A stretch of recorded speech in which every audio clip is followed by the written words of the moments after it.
here we are. Good evening, my dears. Excuse me, I'm a little on the gluggy side today, but there we are. I should be taking Claritin right along, but I forget. Anyway, tonight I want to read you a short story by O. Henry. O. Henry, of course, was William Sidney Porter. A little bit about him. He had an exceedingly varied life. I'm reading it out of this book. Born in North Carolina, he migrated to a Texas cattle ranch in search of health, edited paper, worked in a bank, became entangled in a charge of embezzlement, which caused him to flee to Central America, returned to this country and paid the penalty of his lack of business sense, and eventually landed in New York, where success, but not fortune, awaited him. He brought a new sort of writing to literature at the time. It was designed for a large, non-literary audience. Its conciseness and directness are often in marked contrast to the more elegant, leisurely prose of previous generations. In this type of writing, O. Henry is a recognized master. Now, the short story I want to read you is called The Cop and the Anthem. And in it, there's an island that is very important. It's central to the story. And the island is called Blackwell's Island. It's lying in the East River. And it is the site of the city workhouse to which vagrants were sentenced. We know it as Roosevelt Island. So, the Cop and the Anthem. On his bench in Madison Square, Soapy moved uneasily. When wild geese honk high of nights, and when women without sealskin coats grow kind to their husbands, and when Soapy moves uneasily on his bench in the park, you may know that winter is near at hand. A dead leaf fell in Soapy's lap. That was Jack Frost's card. Jack is kind to the regular denizens of Madison Square and gives fair warning of his annual call. At the corners of 4 streets, he hands his pasteboards to the North Wind, footman of the mansion of all outdoors, so that the inhabitants thereof may make ready. Soapy's mind became cognizant of the fact that the time had come for him to render himself into a singular committee of ways and means to provide against the coming rigor, and therefore he moved uneasily on his bench. The hibernatorial ambitions of Soapy were not of the highest. In them were no consideration of Mediterranean cruises, of soporific southern skies, of drifting in the Vesuvian Bay. 3 months on the island was what his soul craved. 3 months of assured bed and board and congenial company, safe from Boreas and bluecoats, seemed to Soapy the essence of things desirable. For years, the hospitable Blackwells had been his winter quarters, just as his more fortunate fellow New Yorkers had bought their tickets to Palm Beach and the Riviera each winter, so Soapy made his humble arrangements for his annual hydera to the island. And now the time was come. On the previous night, 3 Sabbath newspapers, distributed beneath his coat, about his ankles, and over his lap, had failed to repulse the cold as he slept on his bench near the spurting fountain in the ancient square. So the island loomed big and timely in Soapy's mind. He scorned the provisions made in the name of charity for the city's dependents. In Soapy's opinion, the law was more benign than philanthropy. There was an endless round of institutions, municipal and eleemosynary, on which he might set out and receive lodging and food accordant with the simple life. But to one of Soapy's proud spirit, the gifts of charity are encumbered. If not in coin, you must pay in humiliation of spirit for every benefit received at the hands of philanthropy. As Caesar had his Brutus, every bed of charity must have its toil of a bath. Every loaf of bread, its compensation of a private and personal inquisition. Wherefore it is better to be a guest of the law, which, though conducted by rules, does not meddle unduly with a gentleman's private affairs. Soapy, having decided to go to the island, at once set about accomplishing his desire. There were many easy ways of doing this. The pleasantest was to dine luxuriously at some expensive restaurant, and then, after declaring insolvency, be handed over quietly and without uproar to a policeman. An accommodating magistrate would do the rest. Soapy left his bench and strolled out of the square and across the level sea of asphalt where Broadway and Fifth Avenue flow together. Up Broadway he turned and halted at a glittering cafe where are gathered together nightly the choicest products of the grape, the silkworm, and the protoplasm. Soapy had confidence in himself from the lowest button of his vest upward. He was shaven, and his coat was decent, and his neat, black, ready-tied four-in hand had been presented to him by a lady missionary on Thanksgiving Day. If he could reach a table in the restaurant unsuspected, success would be his.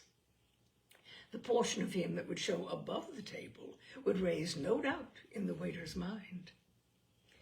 A roasted mallard duck, thought Soapy, would be about the thing, with a bottle of Chablis, and then Camembert, a demitasse, and a cigar.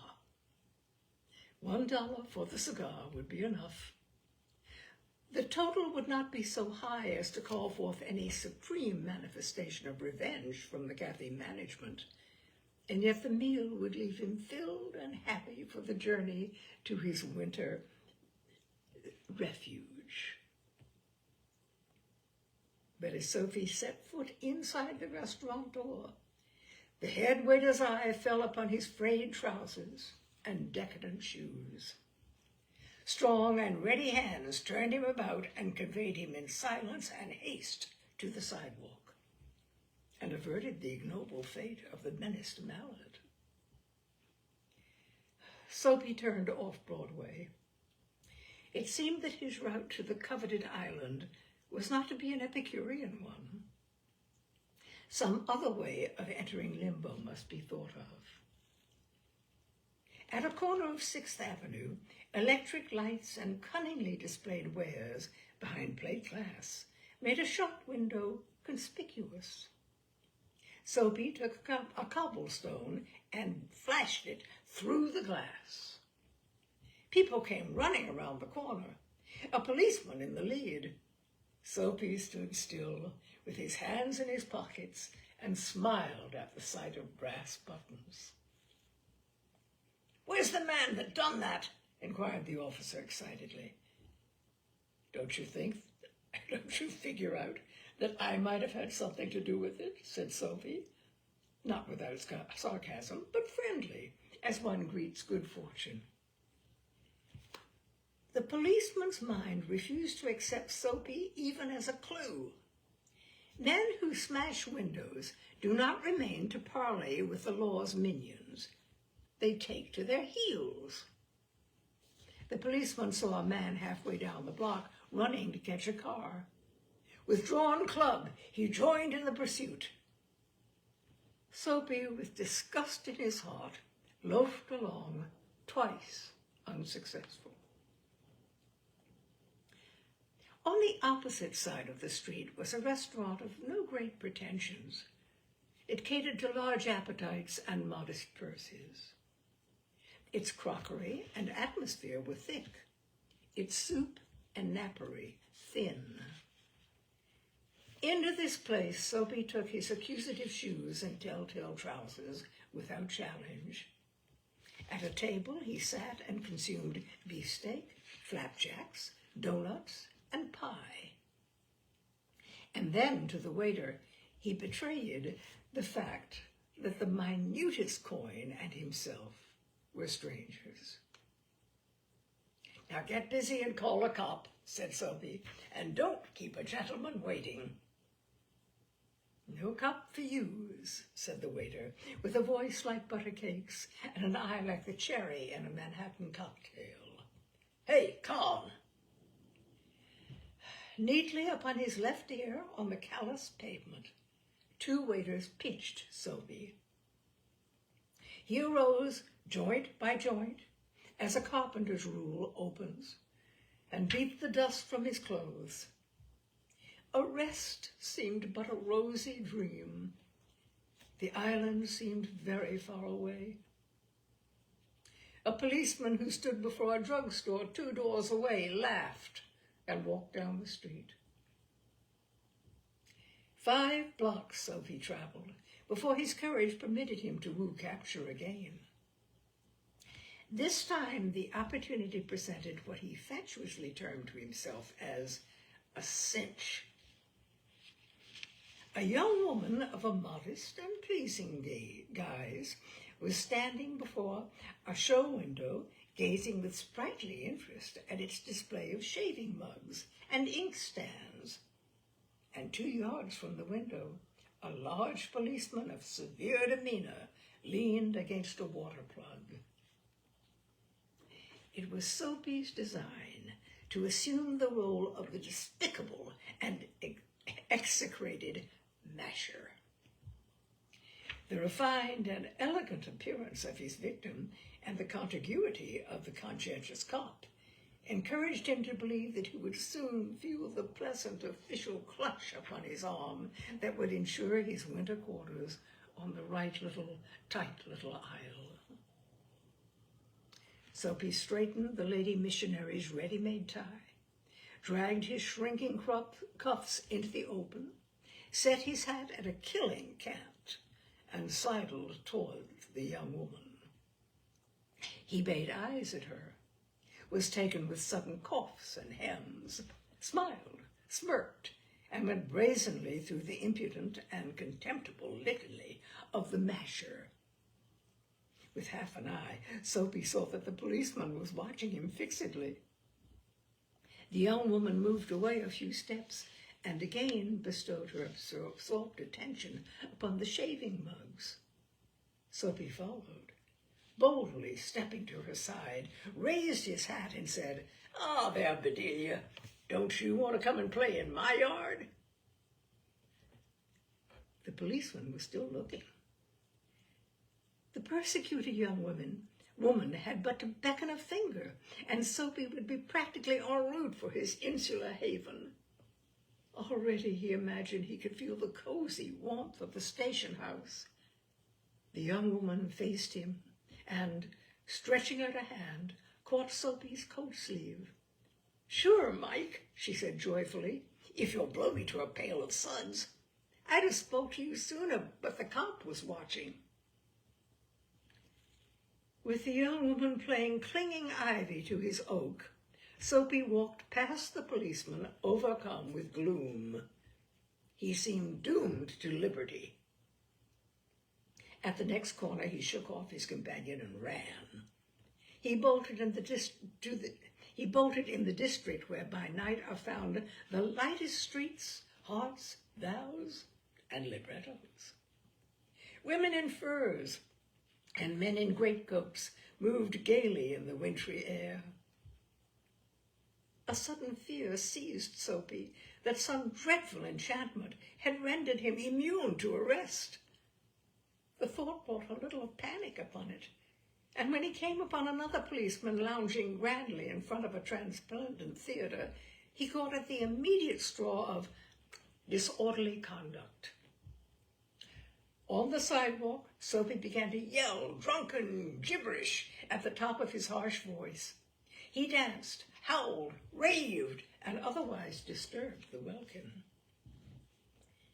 The policeman twirled his club, turned his back to Soapy, and remarked to a citizen, "'Tis one of them Yale lads celebrating the goose egg they give to the Hartford College. Noisy, but no harm. We've instructions to have them be." Disconsolate, Soapy ceased his unavailable racket. Would never a policeman lay hands on him? In his fancy, the island seemed an unattainable Arcadia. He buttoned his thin coat against the chilling wind. In a cigar store, he saw a well-dressed man lighting a cigar at a swinging light. His silk umbrella he had set by the door on entering.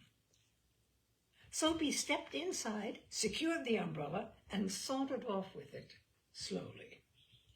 The man at the cigar light followed hastily.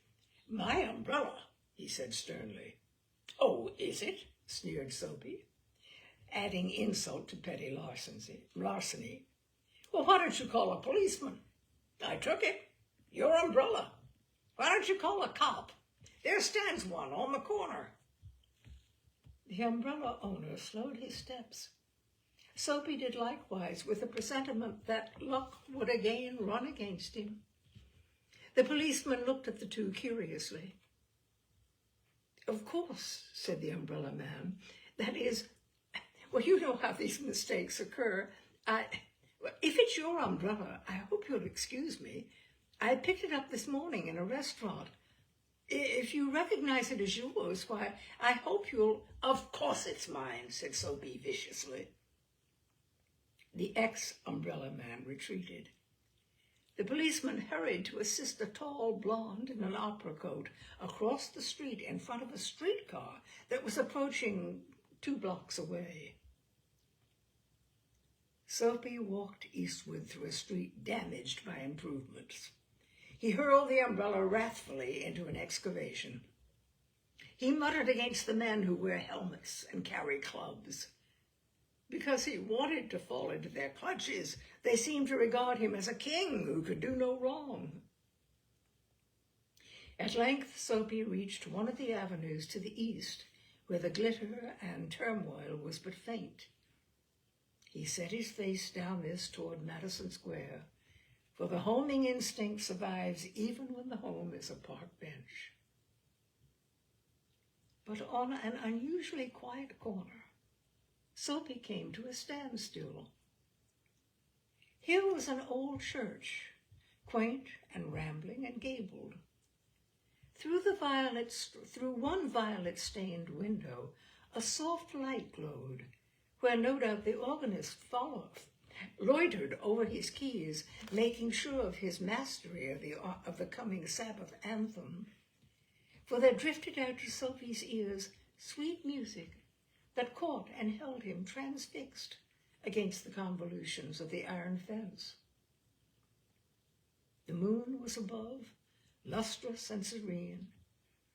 Vehicles and pedestrians were few. Sparrows twittered sleepily in the eaves.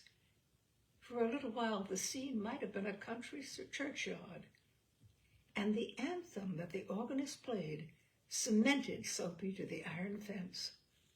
For he had known it well in the days when his life contained such things as mothers and roses and ambitions and friends and immaculate thoughts and collars.